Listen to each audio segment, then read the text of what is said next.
Żewġ ħaddiema tal-Gozo Channel tresqu quddiem il-qorti ta' Għawdex akkużati li fradaw il-kumpanija.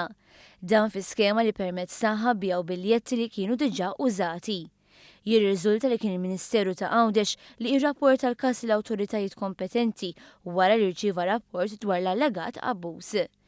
L-akkużati tresqu l-qorti ta' Għawdex b'arrest huma George Sammit li jbih il-biljetti u Raymond Borg, uffiċjal tat-terminal.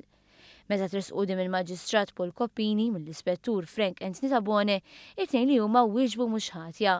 Huma ngħataw il-ħelsien mill-arrest fuq depożitu ta' 1,000 euro u garanzija ta' 4,000 euro. Fis-qarrija tal-Ministeru ta' Għawdex intqal ukoll li ż-żewġ ħaddiema kienu sospiżi mill-impjieg tagħhom.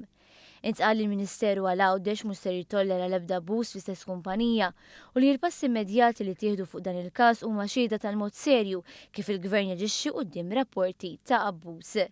Dan mhux l-ewwel każ fejn ħaddiema tal-Gozo Channel tresqu l-qorti akkużati b'abbuż għad-danni tal-kumpanija. Fl-2013 persuni tresqu l-qorti akkużati b'serq ta' flus mill-kafetterija tal-Vapur.